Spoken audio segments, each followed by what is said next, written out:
और इस खास पेशकश में आज हम बात करेंगे जेम्स एंड ज्वेलरी सेक्टर की। जी हां, जेम्स एंड ज्वेलरी सेक्टर जिस पर जाहिर तौर पर कोरोना की मार भी पड़ी है।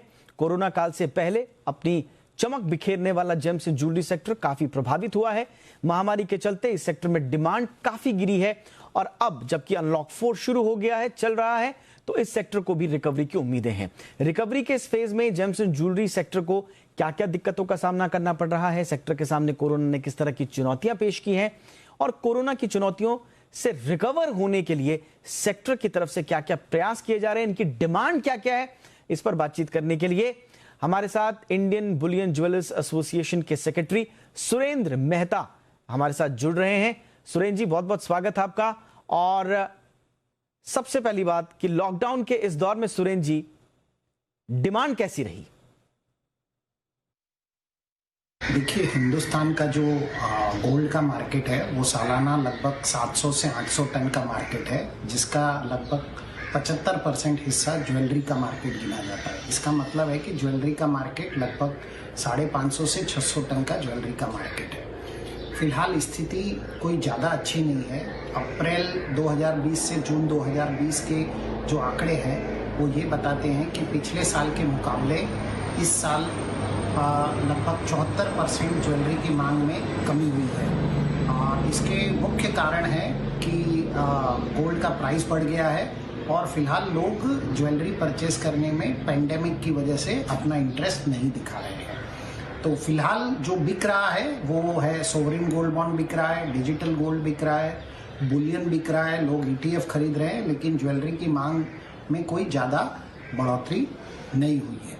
पिछले साल के मुकाबले ये मांग बहुत ही कम है। बिल्कुल, ये तो रही कोरोना काल की बात कि इस बार डिमांड कम रही। जाहिर तौर पर लॉकडाउन था तो डिमांड कम रहना स्वाभाविक भी था, लेकिन आगे क्या उम्मीद है सुरेंद्र जी? आगे किस तरह का नजारा हम डिमांड के मोर्चे पर देखेंगे? इस वक्त हम ये देख रहे हैं कि लोग पेपर गोल्ड की तरफ और ETF की तरफ ज़्यादा आकर्षित हो रहे हैं। पिछले 6 महीने के अंदर सोवरिन गोल्ड बॉन्ड में 21 टन से ज़्यादा का सेल हो चुका है। ETF की डिमांड में भारी बढ़ोतरी हुई है और कुछ लोग जो बड़े HNI इन्वेस्टर हैं वो फिजिकल बुलियन भी खरीद रहे हैं। लेकिन ज्वेलरी की जो डिमांड है, ज्वेलरी की डिमांड में कोई खास तौर पर बढ़ोतरी अभी देखने को नहीं मिल रही है। जब तक हमारा ऐसा मानना है कि जब तक ये पेंडेमिक खत्म नहीं हो जाता तब तक ज्वेलरी की डिमांड में कोई ज़्यादा बढ़ोतरी होने की संभावना नहीं है। ओके, यानी कि जब तक पूरी तरह से पेंडेमिक खत्म नहीं हो जाता, आने वाला वक्त भी डिमांड के लिहाज से थोड़ा ज्यादा अच्छा नहीं कहा जाएगा।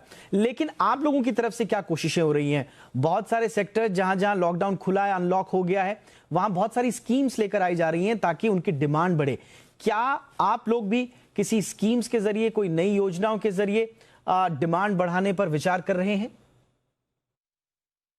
ग्राहकों को लुभाने के लिए बहुत सारी स्कीमें ज्वेलर्स लेकर आए हैं और ज्वेलर्स अपने जो पुराने कस्टमर हैं उनके लिए नई डिज़ाइन, नए आकर्षक जीरो मेकिंग चार्जेस जैसी स्कीमें, डिस्काउंट स्कीम, इंस्टॉलमेंट स्कीम, इस प्रकार की स्कीम ज्वेलर्स लेकर आ रहे हैं।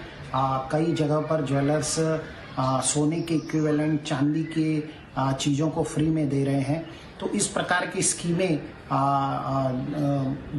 ज्वेलर्स कोशिश कर रहे हैं ताकि जो पुराना बिजनेस जो ख़त्म हुआ है पेंडेमिक की वजह से, वो बिजनेस को वापस धीरे धीरे पटरी पर लाया जा सके।